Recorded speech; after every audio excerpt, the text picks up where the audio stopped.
Hello, what up? It's John, your movie madman, and I'm back. So it's been a little while since I made a video. Sorry, this was meant to come out on Sunday, but I didn't get around to filming it till today. So hopefully I'll get it out tonight. So in theory, this is my Halloween video. It's also my 100th video as well, which is quite exciting. So I figured on Friday the 13th I released my video talking about my Halloween collection. So today, as it's meant to be Halloween, I thought I'd be original, and today we're going to talk about A Nightmare on Elm Street. So it's quite exciting. I've also got on my Friday the 13th as well, which we'll go over. This is my Nightmare on Elm Street Blu-ray box. This is A Nightmare on Elm Street 1 to 7. It's a bit of a dodgy collection, to be fair, because you've got Nightmare on Elm Street on one disc there, and then you've got two discs there. They've got two films on each disc. Don't know how I feel about that. There's also two films on this disc, and then a disc of special features. I did get a Hellraiser Blu-ray recently, which had 4 films on one disc. And to be fair, when I looked at them, they looked alright. So I don't really understand how you can get so many films onto one Blu-ray and they still look alright. I mean, it's not like they were DVD quality, you could tell they were still HD. But yeah, Nightmare on Elm Street, bit of Freddy Krueger, bit of being stalked in your sleep. So if you get nightmares from watching horror films, I wouldn't suggest watching A Nightmare on Elm Street. And they made a remake in 2010. In the remake, there you go, that's a bit better. It's a very dark case, I do apologise.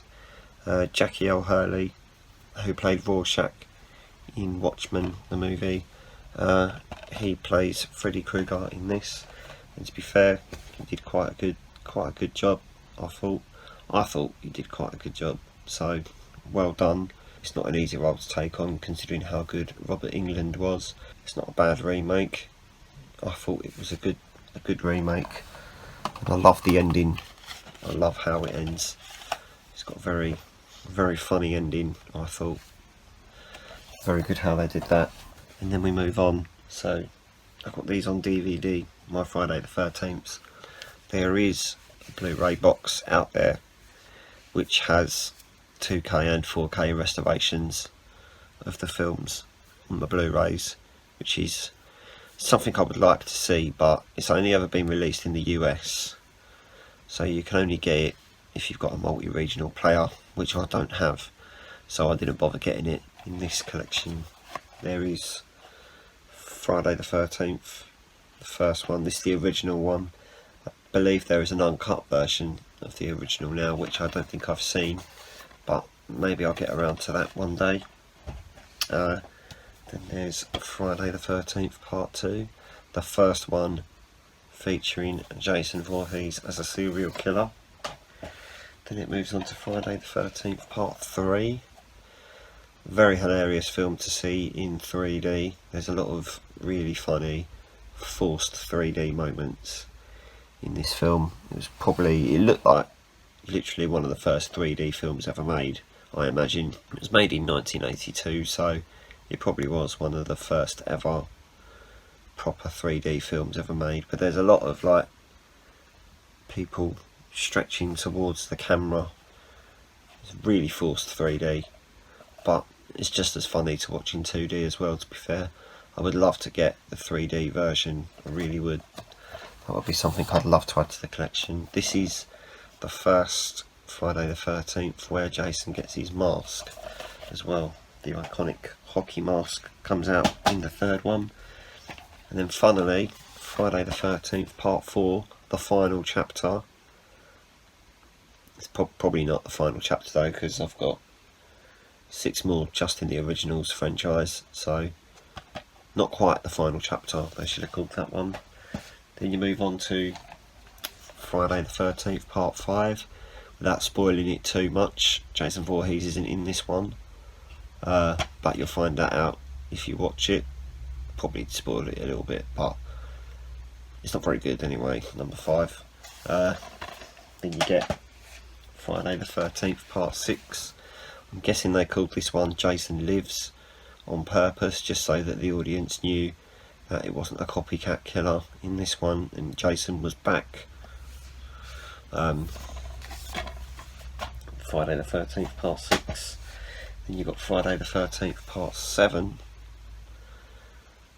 Story wise, just so you're aware, most of these are the same. It's just Jason killing people and girls getting their boobs out, and then Jason kills more people and then more girls get their boobs out. So if you like murder and you like boobs, boom, you're right on it. Number 8, another one of the funny ones, Jason Takes Manhattan. That's a good one. I'm pretty sure he punches someone's head off in that film, which is quite funny to see. Jason Goes to Hell, The Final Friday. Friday the 13th Part 9. This is one of the ones where I think he kills the most people in this one. So it's very interesting. It's a very different take on Friday the 13th is this one. So this one was distributed by different people as well. So Jason X, the one that everybody hates, the one that is a 15, the only one that's a 15, the one that literally feels like you're watching a comedy and they tried to remake Alien and Jason Voorhees was there instead. Maybe they should do Alien versus Jason. That could be an interesting film. Then you got the remake. The Michael Bay produced remake, which is just called Friday the 13th. If you watch this, it feels like they've remade the first one, the second one, and the third one all into one film. A lot of people didn't like the remake of Friday the 13th, but I quite liked it. As far as I was concerned, it was just the same as the others, and if you were expecting anything different, you probably shouldn't have watched it, because Friday the 13th is Jason killing people, and if Jason don't kill people in it, then what's the point of a slasher film if there's no slashing? Hey, work that out. And lastly, to draw these both together, both the franchises together, Freddy vs Jason, the very underrated Freddy vs Jason. There are loads of people I know that absolutely hate this film and think it's terrible, but I loved it. I think it's really well written. The acting could be a little bit better, I'll give you that. The acting in it could definitely be a bit better, but I just really enjoyed it. For a versus film, I thought it was absolutely brilliant. So if you didn't like Freddy vs Jason, then that's fine, but I thought it was really good. Very, very good horror film, very, very good slasher film, and a very, very good way to bring two franchises together. I did hear that there were rumours a long time ago, they've been thrown away now, but they were going to do it so that Freddy and Jason went down to hell and ended up having to fight Pinhead, and then they would have done a Freddy vs Jason versus Pinhead, which I would have watched.